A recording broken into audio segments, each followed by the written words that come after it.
I guess all these mics are good. Well, thank y'all for being here today. I'll just introduce Sheriff Larry Ashley, Superintendent Mary Beth Jackson, Special Prosecutor Jack Lecter, Special Prosecutor Mason, Angela Mason, from Bill Edens' office at State Attorney's Office. We just want to come today and try to go over a timeline of some of the events that have occurred over the last 12 hours, maybe a little longer. So just be patient with us. It was a fluid issue. A great deal of resources and time have been expended in tracking an email threat that was received by local media and some of our officials at school. Some of those emails, though, were not received by individuals at school because their server caught them and blocked them because some of the language used in it. Sheriff Morgan and his staff at the Escambia County Sheriff's Office assisted. Sheriff Atkinson and his staff in Walton County Sheriff's Office Cybercrimes Unit assisted. Of course, Okaloosa County School District and Superintendent Mary Beth and her staff assisted in this investigation. There was a lot of resources. Our school resource officers did a great job. Our Cybercrimes Unit and our Criminal Investigations Division did a great job in tracking down this email and where it originated from in a very short time. Now, having gotten all of those thank yous and appreciation, by the way, I'll tell you a little bit about. So we got an email thread about 6:23 yesterday. One of our local media sources sent it to our sheriff's office and to Escambia County Sheriff's Office. The email was very specific, or I say generally specific, in a threat made against certain schools, named some school administrators, and threatened violence. I'll give you a copy of that thread. I think most of you probably already have it. It's some information, websites, and links and the like are redacted. We would ask you, of course, we don't have any control on if you release it or not, but we would ask you not to release those parts that have been redacted because it still is an ongoing investigation. So we contacted, through result of the investigation, contacted a person of interest that was located in Escambia County. Through our interview and follow-up forensics with our cybercrimes, have probably reached the conclusion that the person of interest was the victim of a spoofing or swatting through online gamer communications, and as a result, he and his family have been the probable victims of online harassment and the like, and this appears to be targeted at that person rather than at our school. But anytime we receive a threat against our schools or our children, we take those seriously, and we take them seriously until we can run down that information and find out whether it has any validity or not. With all that said, the crimes that were involved here were a threat to kill or do bodily harm, which is a secondary felony, and then of course disruption of school function, which is a misdemeanor. We're continuing to work this investigation, but we do not feel like there's a credible threat against our schools or our kids at this point, and certainly would encourage everybody to go about their business in a normal fashion. We have additional security at our schools. We have our school resource officers plus additional patrol officers with extra patrol, and that can be in marked or unmarked cars. But believe me, my kids went to school today, and they'll go to school again on Monday. So if I felt like there was a threat there, then you can just monitor my kids, and you can decide for yourselves. But I'm here to answer any questions you have. There's some things that I can't answer, so just bear with me. I saw this hand go up first. You had canceled the after-school activities for today, saying not a credible threat. So does that mean any activity that was scheduled for this upcoming weekend and for next week should not be? Let me clarify when I say not a credible threat. We do not believe it's a credible threat. We have not proven beyond a doubt that it's not a credible threat. And what I mean by that is we believe that our person of interest, where we track this email threat to, that he has been a victim of online spoofing and swatting, probably using foreign computers against people that have a beef with him and have previously conducted, harassment against him and his family. But until we track down those individuals, even if we can, because I think some of the servers being in foreign locations, we may not even be able to find out who went through that foreign server back to and used his password and name to create this threatening letter or this threatening communication. Until we find out who those individuals are or individual is, then I can't say 100% certain that nothing's going to happen. I just believe that this is a plain out spoofing, swatting, which is pretty common. We believe we had one in Houston a week and a half ago. Certainly had one in St. Johns County last week. We contacted those individuals. I think there was another one located up northeast. In Delaware. In Delaware. This is becoming more and more common. The difficult part is that we use so many resources in such a short amount of time to track these things down until we get to that end. If it goes into a foreign server, then absent the FBI and Interpol, then I'm not sure that we'll be able to track down the individuals that use the foreign server to get back to this computer. But no, I believe that I spoke with the Boys and Girls Clubs today, spoke with the City of Jackson about their after-school activities, and we recommend that they continue those. The email in question, sent to several media outlets. Can you specify which media outlet it was that contacted you? You said it was blocked on your servers. Yeah, Channel 3 is the media outlet that sent it to Sheriff Morgan in Escambia County, and sent it to me in Oakland County. But since the email was blocked on your servers, if it wouldn't have been sent to media outlets, what do you think would happen? Well, I think that it was blocked because of the curse words that were in it. It was blocked from a school district server, but those individuals that run their IT department did have access to that, so they would have had that information. And I'll let the superintendent speak on any future issues that they plan on doing in that regard. Thank you, Sheriff. We have already been in touch with our technology department, our MIT department. That is being changed today.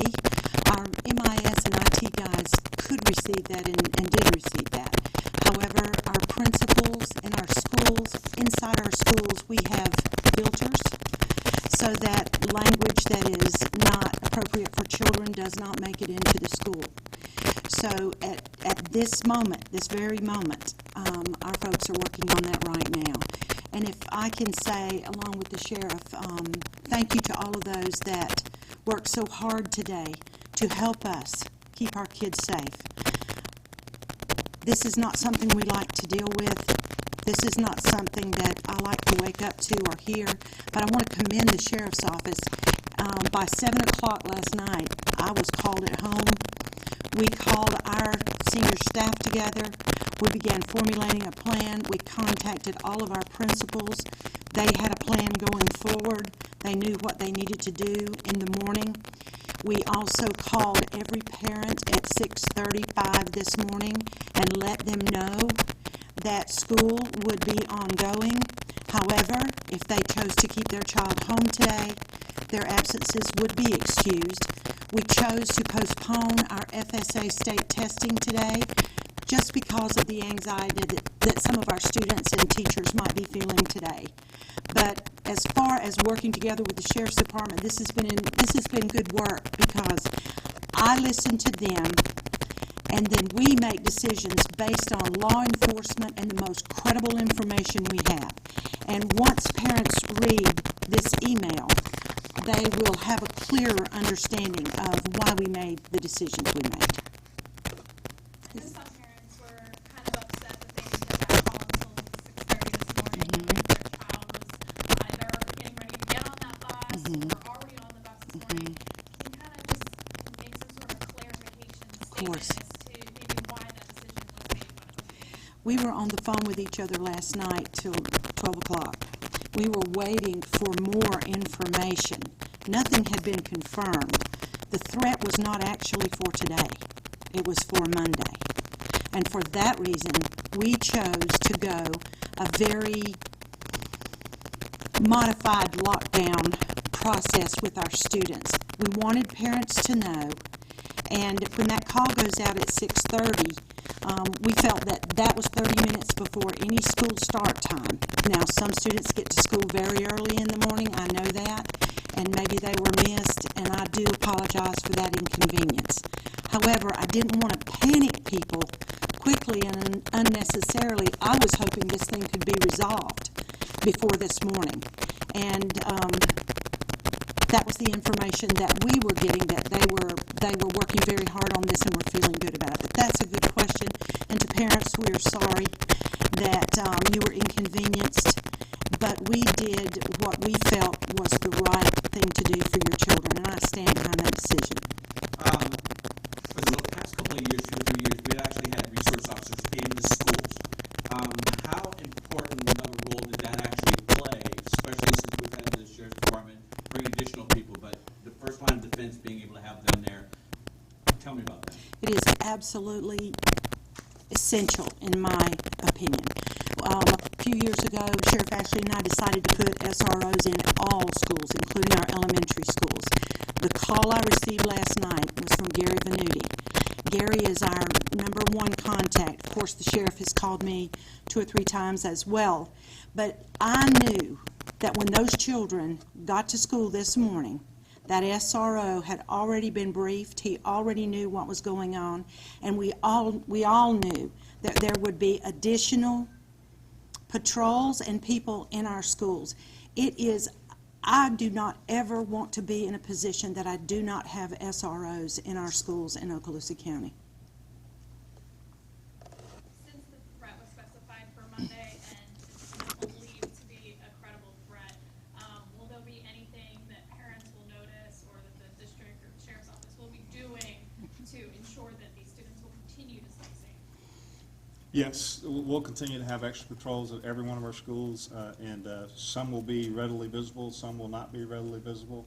I will not get into details of what those additional security will be, but yes, we have one of the best tactical school resource officer programs that there is. I mean, they train on a tactical level and there are a lot of tricks we have up our sleeve that spread our limited resources that we don't ever want any threat to be able to dictate or understand how we move or where we move or the manner in which we do our job. We don't. So if you're scouting us, then you're not going to get very much information.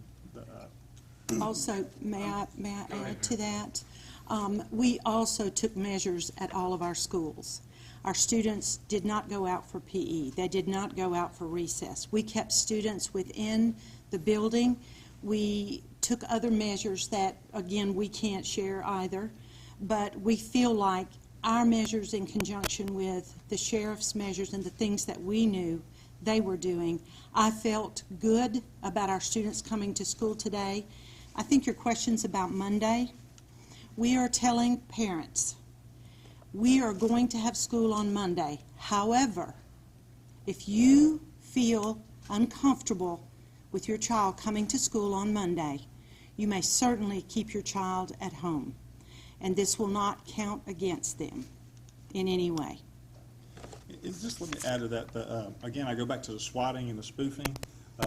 We believe during the course of our investigation that it's pretty evident that the individual that was a person of interest where this email originated through his computer, through his network, that he is the victim. And the intent of this threatening letter was not towards the school or the students of school, but in order to get this individual in trouble. And basically to have a whole bunch of law enforcement show up at his house just like it would be in a swatting situation, and that he would find himself faced with a lot of questions from law enforcement and the like. And he has felt that pressure today, he and his family both. And they had started a campaign against this individual prior to this ever occurring.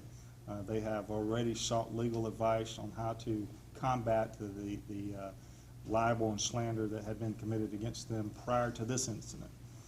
So that's what I mean by not being a credible threat, at least from this person of interest where this email originated. Those individuals that are targeting him, those are the ones we want to track down. Do you have any idea how the person who actually wrote the email was able to identify certain faculty members within the schools? It's easy online. A lot of information is online. Maps as far as the locations, schools, who is the principal of those schools. I mean, that's all readily available online. And these individuals are not dummies.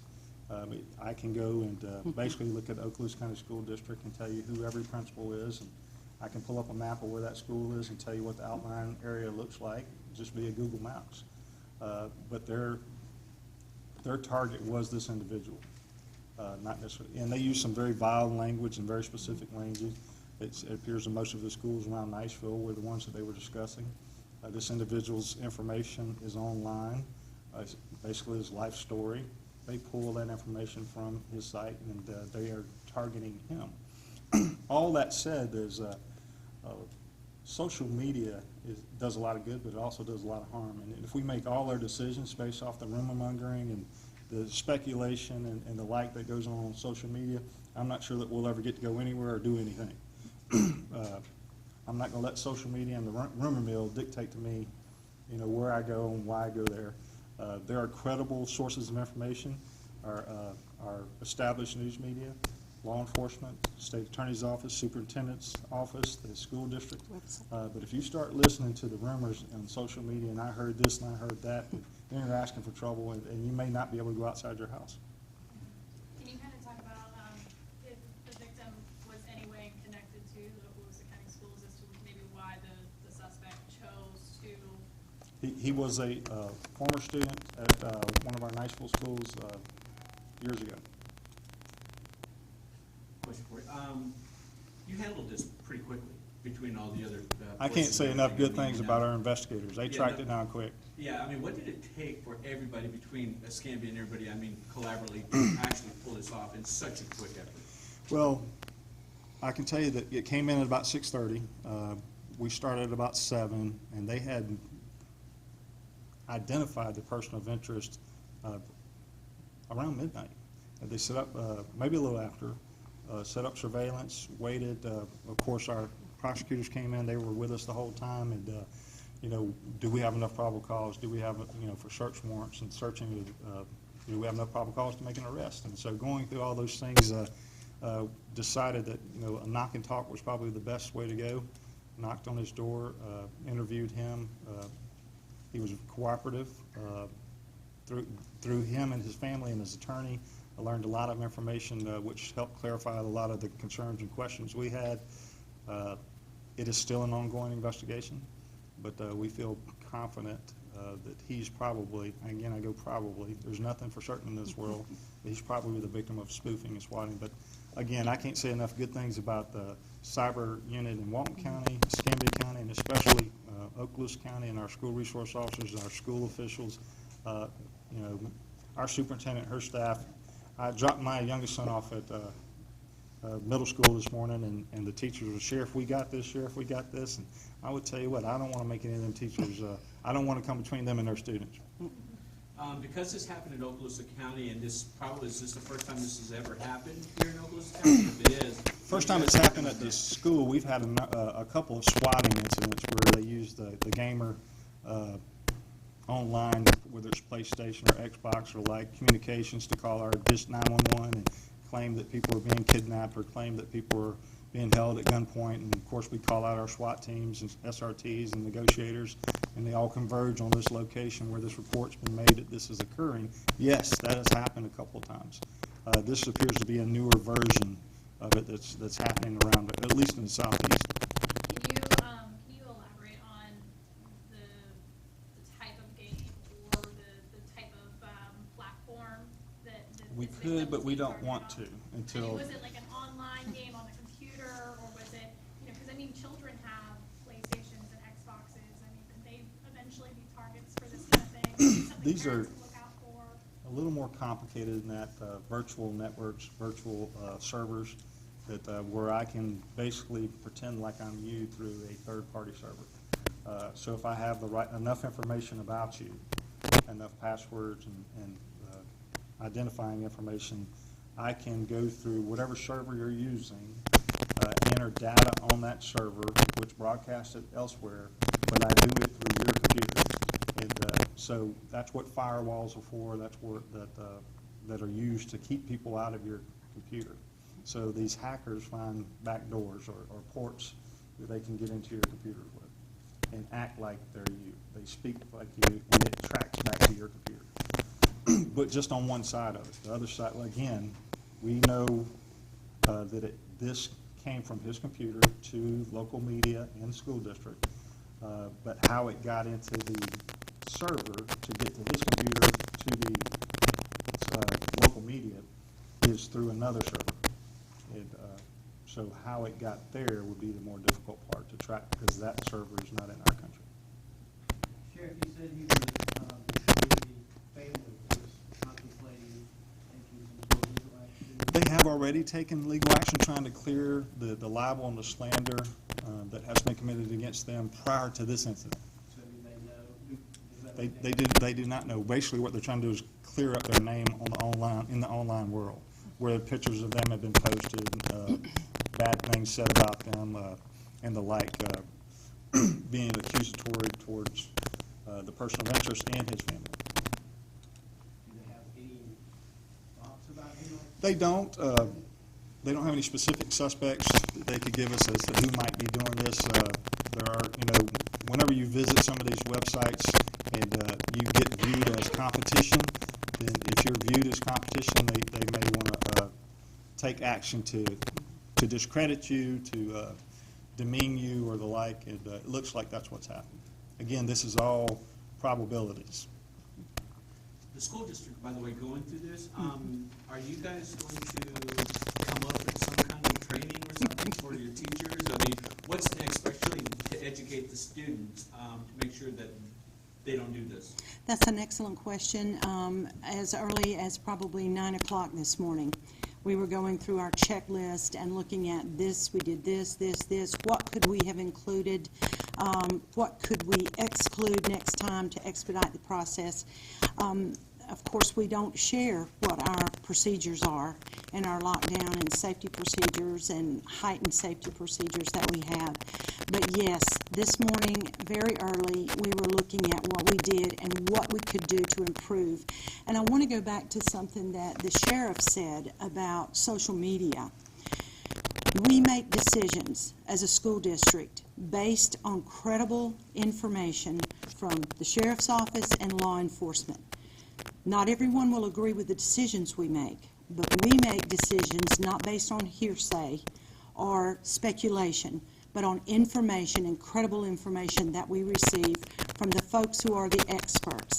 And I just want to thank those parents out there that worked very hard this morning to work with us and keep their children home or bring their children to school. But social media can be a good thing, Sheriff. It can be a very good thing, but it can also hinder and impair people from being able to do their jobs when false information is put out there for everyone. With today's society and the kids, by the way, being bright and smarter than Yes, ever, yes. I mean, how complicated would it be for a child to be able to do the same thing to somebody else and actually have a minor do this instead of an adult? You'll have to ask these tech guys this. I mean, these cyber folks. It's not difficult at all if you put all your information out there. If you put out your life history online, it's not difficult at all to assume your identity. And so if there's a warning to be had here is, don't put your life story out there. Don't put your date of birth, your social security number, where you were born, where you were raised, where you went to school, and all those things that somebody could assume your identity and pretend like they're you through a different computer, and maybe through your own computer. So I think we put way too much out there about our individual identity, and that can be dangerous for a whole number of reasons. I would, again, echo the superintendent.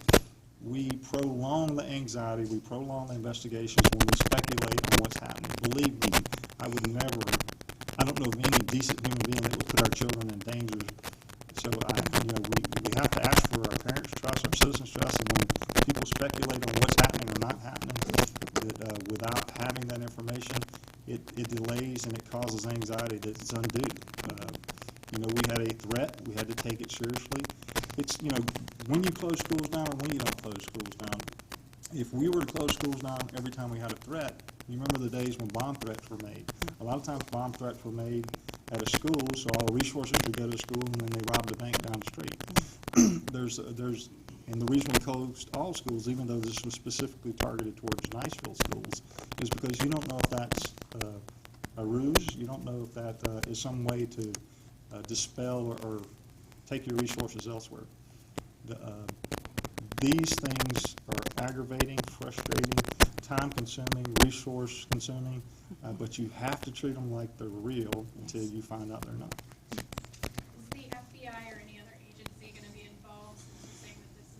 We've had contact with the FBI, and Interpol may be involved at some point.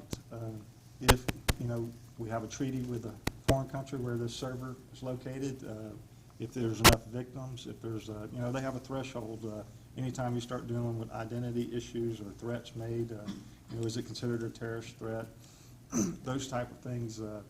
This is not one of those terrorist-type countries that have been identified as that, but we do have the assistance of the FBI.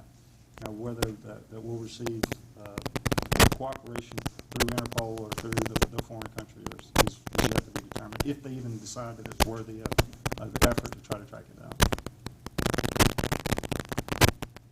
Any other?